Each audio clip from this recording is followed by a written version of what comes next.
कुछ वर्षों पहले तक एक व्यक्ति बिहार के किसी सरकारी विभाग में चतुर्थ श्रेणी का कर्मचारी हुआ करता था, लेकिन कुछ ही वर्षों के बाद उसने वो नौकरी छोड़ दी और देखते देखते महज 3-4 साल या 5 सालों के अंदर वह बन गया करोड़पति।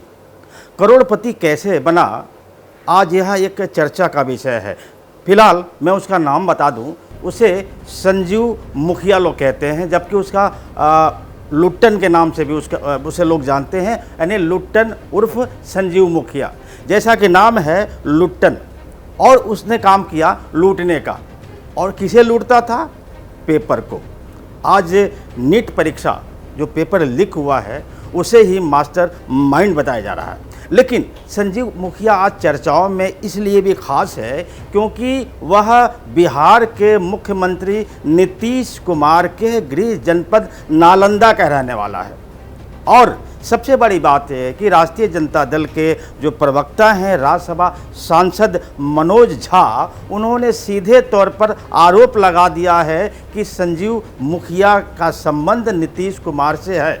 और यहाँ तक उन्होंने कह दिया है कि उनकी पत्नी यानी संजीव मुखिया की पत्नी जेडीयू की पार्टी से विधानसभा का चुनाव भी लड़ चुकी है। अब चूँकि 2025 में यानी तकरीबन कुछ महीनों बाद बिहार में विधानसभा के चुनाव होने हैं। ऐसे में हर पार्टी, जो विपक्ष की पार्टी है, खास करके राष्ट्रीय जनता दल, वह एक भी मौका नहीं छोड़ना चाहती है। तो संजीव मुखिया आज है चर्चाओं में। आज हम संजीव मुखिया के बारे में बताएंगे और साथ ही साथ यह बताएंगे कि जब वह मुख्य आरोपी बन चुका है तो बिहार की पुलिस उसे ढूंढ क्यों नहीं पा रही है। नमस्कार, मैं हूं शंकर विश्वकर्मा और आप देख रहे हैं सहारा समय का डिजिटल प्लेटफॉर्म। चलिए, संजीव मुखिया की बात करने से पहले एक चीज़ मैं आपको और बता दूं कि बिहार की जो आर्थिक अपराध शाखा है यानी इकोनॉमिक ऑफेंस यूनिट, उसने बहुत बढ़िया काम किया है। उसने वहाँ जो जांच की उसके मुताबिक 4 तारीख को ही वह पेपर बिहार पहुँच गया था और 4 तारीख की शाम को एक हॉस्टल में संजीव मुखिया ने उस पेपर को रखवाया था। और आरोप यह भी लग रहा है कि जिन लड़कों को वह पेपर रटवाया गया था उन सबसे मतलब प्रति स्टूडेंट 40-40 लाख रुपये लिए गए थे। हालांकि एक चीज़ यहाँ और बता दूं कि संजीव मुखिया का जो बेटा है डॉक्टर शिव कुमार, इस समय वह जेल में बंद है। अब आप सोचिए कि उसका बेटा जो शिव कुमार है बिहार के सबसे अच्छे मेडिकल कॉलेज यानी PMCH Patna medical college and hospital से MBBS की पढ़ाई की। अब यहाँ तक लोग संदेह करने लगे हैं और शंका जाहिर कर रहे हैं कि यह जरूरी है या संभव है कि शायद संजीव मुखिया ने अपने बेटे को MBBS में दाखिला कराने के लिए भी कोई न कोई पेपर लीक किया होगा। बहरहाल उसका बेटा आज जेल में है।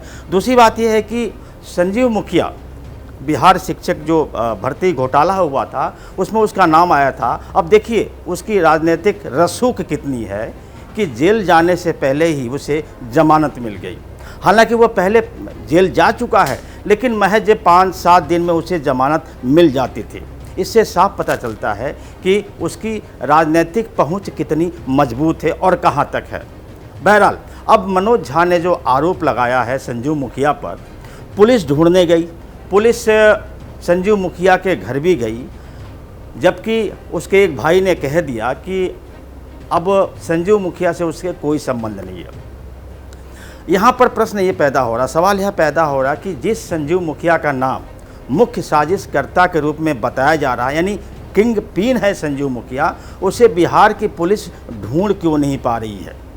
विपक्ष की जो पार्टियां हैं वो आरोप लगा रही हैं कि संजीव मुखिया को जानबूझकर कहीं छुपा दिया गया है, क्योंकि संजीव मुखिया जिस तरीके से राष्ट्रीय जनता दल के नेता मनोज झा ने आरोप लगाया है कि संजीव मुखिया के संबंध जो है बड़े गहरे हैं नीतीश कुमार, बिहार के मुख्यमंत्री नीतीश कुमार से संबंध गहरे हैं, तो कहीं संजीव मुखिया अगर पकड़ में आ गया तो जाहिर सी बात है कुछ राज ऐसे उगलेगा जिससे एक राजनीतिक भूचाल आ जाएगा।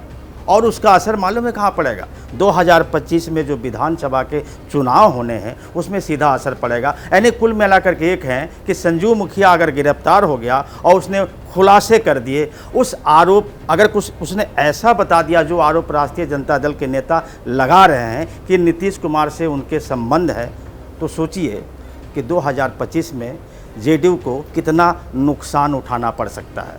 बहरहाल इस समय संजू मुखिया को लेकर के एक बात और सामने आ रही है कि पेपर लीक का एक बहुत बड़ा गिरोह है जिसे अत्री गिरोह के नाम से लोग जानते हैं, और उसका जो मेन साजिश करता है उसका नाम है रवि अत्री।